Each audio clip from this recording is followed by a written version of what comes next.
मन में जब जलन होती तो पवित्र हो रहा है, आप समझ नहीं पाते और विचलित हो जाते हैं। वो मन ही की मलिनता नष्ट हो रही है, आप उसे अपने में लेकर के दुखी हो रहे हैं। और नियम ये बहुत आवश्यक है।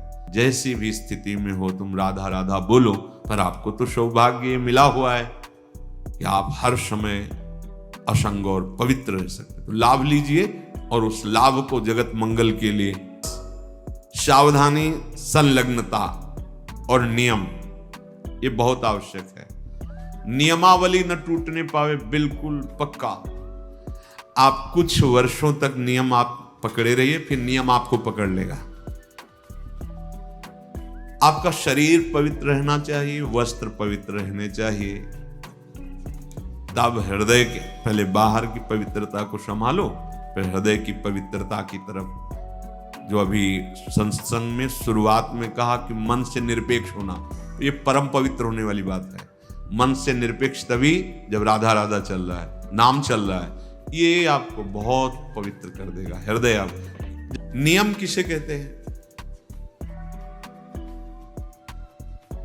शौच संतोष तपः स्वाध्यायेश्वर प्राणिधानानि नियमाः।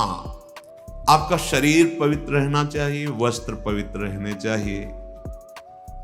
तब हृदय के पहले बाहर की पवित्रता को संभालो, फिर हृदय की पवित्रता की तरफ। जो अभी सत्संग में शुरुआत में कहा कि मन से निरपेक्ष होना, ये परम पवित्र होने वाली बात है। मन से निरपेक्ष तभी जब राधा राधा चल रहा है, नाम चल रहा है, ये आपको बहुत पवित्र कर देगा हृदय। आप जब आप उसमें रागात्मक भाव से मन में लग जाते हैं तो आप पवित्र हो जाता है। सर्वावस्थांगतो पीवा, जैसी भी स्थिति में हो तुम राधा राधा बोलो, पर आपको तो सौभाग्य मिला हुआ है कि आप हर समय असंग और पवित्र रह सकते, तो लाभ लीजिए और उस लाभ को जगत मंगल के लिए प्रभु के चरणों में अर्पित कीजिए। बिन संतोष न काम न साही, अछत काम सुख सपने नहीं। यदि संतोष नहीं है तो कामनाओं की बाढ़, और जहां कामनाएं हैं,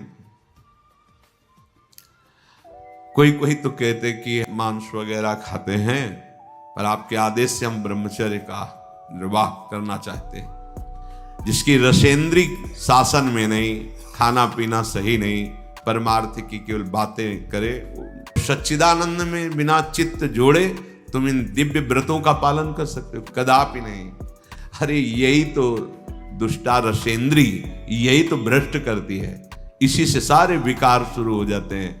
नहीं तो दिनचर्या में आपका कोई भी गुंजाइश, दिनचर्या पर बिल्कुल। अगर हमारी दिनचर्या ठीक नहीं तो ब्रह्मचर्य ठीक नहीं है, दिनचर्या ठीक नहीं तो प्रमाद स्थिति है, दिनचर्या ठीक नहीं तो आपका भगवत प्राप्ति लक्ष्य नहीं बना है।